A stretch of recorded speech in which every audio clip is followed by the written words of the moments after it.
श्री कृष्णाय नमः। कार्तिक मास की रमा और प्रबोधनी एकादशी का महात्म्य। त्वंजय सततम श्री गोवर्धन धर पालय निज दासान। युधिष्ठिर ने पूछा, जनार्दन, मुझ पर आपका स्नेह अतः कृपा करके बताइए, कार्तिक के कृष्ण पक्ष में कौन सी एकादशी होती है। भगवान श्री कृष्ण बोले, राजन, कार्तिक कृष्ण पक्ष में जो परम कल्याणमयी एकादशी होती है वह रमा के नाम से विख्यात है। रमा परम उत्तम है और बड़े बड़े पापों को हरने वाली है।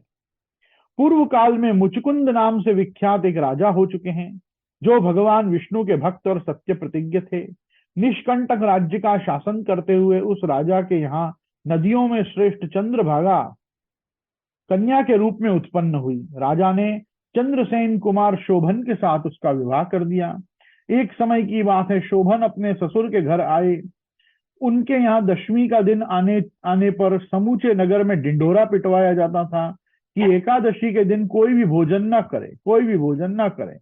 या डंके की घोषणा सुनकर शोभन ने अपनी प्यारी पत्नी चंद्रभागा से कहा, प्रिय, अब मुझे इस समय क्या करना चाहिए, इसकी शिक्षा दो।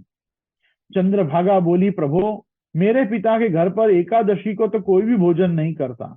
हाथी, घोड़े, हाथियों के बच्चे तथा अन्य गौ आदि पशु भी अन्न, घास तथा जल तक का आहार नहीं कर पाते, फिर मनुष्य एकादशी के दिन कैसे भोजन कर सकते हैं। प्राणनाथ, यदि आप भोजन करेंगे तो आपकी बड़ी निंदा होगी।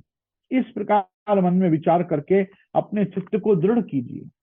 शोभन ने कहा, प्रिय, तुम्हारा कहना सत्य है, मैं भी आज उपवास करूंगा। दैव का जैसा विधान है वैसा ही होगा।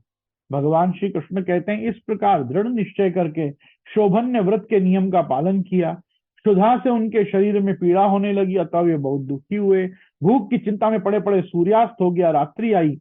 जो हरि पूजा परायण तथा जागरण में आसक्त वैष्णव मनुष्यों को का हर्ष बढ़ाने वाली थी, परंतु वही रात्रि शोभन के लिए अत्यंत दुखदायिनी हुई। सूर्योदय होते होते उनका प्राणांत हो गया। राजा मुचुकुंद ने राजोचित काष्टों से शोभन का दाह संस्कार कराया।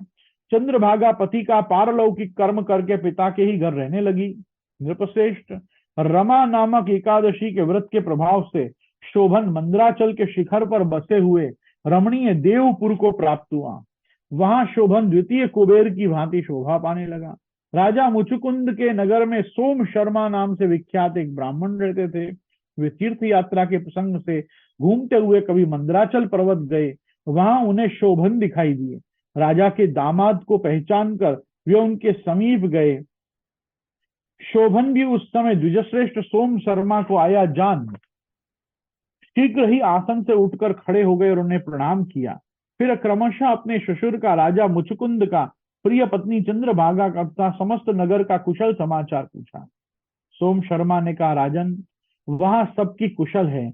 यह तो अद्भुत आश्चर्य की बात है। ऐसा सुंदर और विचित्र नगर तो कहीं किसी ने भी नहीं देखा होगा। बताओ तो सही, तुम्हें इस नगर की प्राप्ति कैसे हुई। शोभन बोले, द्विजेंद्र, कार्तिक के कृष्ण पक्ष में जो रमा नाम की एकादशी होती है, उसी का व्रत करने से मुझे ऐसे नगर की प्राप्ति हुई है। ब्राह्मण, मैंने श्रद्धाहीन होकर इस उत्तम व्रत का अनुष्ठान किया था, इसलिए मैं ऐसा मानता हूं कि यह नगर सदा स्थिर रहने वाला नहीं है। आप मुचुकुंद की सुंदरी कन्या चंद्रभागा से यह सारा वृत्तांत कहिएगा। शोभन की बात सुनकर सोम शर्मा ब्राह्मण ने मुचुकुंदपुर में गए और वहां चंद्रभागा के सामने उन्होंने सारा वृत्तांत कह सुनाया। सोम शर्मा बोले, शुभे, मैंने तुम्हारे पति को प्रत्यक्ष देखा है तथा इंद्रपुरी के समान उनके दुर्धर्ष नगर का भी अवलोकन किया। वे उसे अस्थिर बतलाते थे, तुम उसको स्थिर बनाओ। चंद्रभागा ने कहा, ब्रह्मर्षि, मेरे मन में पति के दर्शन की लालसा लगी हुई है। आप मुझे वहां ले चलिए, मैं अपने व्रत के पुण्य से उस नगर को स्थिर बनाऊंगी। भगवान श्री कृष्ण कहते हैं, राजन, चंद्रभागा की बात सुनकर सोम शर्मा उसे साथ ले मंदराचल पर्वत के निकट वामदेव मुनि के आश्रम पर गए। वहां ऋषि के मंत्र की शक्ति तथा एकादशी के सेवन के प्रभाव से चंद्रभागा का शरीर दिव्य हो गया और उसने दिव्य गति प्राप्त कर ली। इसके बाद वह पति के समीप गई। उस समय उसके नेत्र हर्षोल्लास से खिल रहे थे। अपनी प्रिय पत्नी को आई देख शोभन को बड़ी प्रसन्नता हुई। उन्होंने उसे बुलाकर अपने वाम भाग में सिंहासन पर बिठाया। तदनंतर चंद्रभागा ने हर्ष में भरकर अपने प्रियतम से यह प्रिय वचन कहा, नाथ मैं हित की बात कहती हूँ, सुनिए। पिता के घर में रहते समय जब मेरी अवस्था 8 वर्ष से अधिक हो गई, तभी से लेकर आज तक मैंने जो भी एकादशी के व्रत किए हैं और उनसे मेरे भीतर जो भी पुण्य संचित हुआ है, उसके प्रभाव से यह नगर कल्प के अंत तक स्थिर रहेगा तथा सब प्रकार के मनोवांछित वैभव से समृद्धिशाली होगा। नृपश्रेष्ठ, इस प्रकार रमा व्रत के प्रभाव से चंद्रभागा दिव्य भोग, दिव्य रूप, दिव्य आभरणों से विभूषित हो अपने पति के साथ मंदराचल के शिखर पर विहार करती हैं। राजन, मैंने तुम्हारे समक्ष रमा नाम के एकादशी का वर्णन किया। यह चिंतामणि तथा कामधेनु के समान सब मनोरथों को पूर्ण करने वाली है। मैंने दोनों पक्षों के एकादशी व्रतों का पापनाशक महात्म्य बतलाया है। जैसी कृष्ण पक्ष की एकादशी है, वैसे ही शुक्ल पक्ष की एकादशी है, उनमें भेद नहीं करना चाहिए। जैसे सफेद रंग की गाय हो या काले रंग की गाय, दोनों का दूध एक सा ही होता है, इसी प्रकार दोनों पक्षों की एकादशियां समान फल देने वाली हैं। जो मनुष्य एकादशी व्रतों का महात्म्य सुनता है, वह सब पापों से मुक्त हो विष्णु लोक में प्रतिष्ठित होता है। श्री बाल कृष्ण लाल की जय।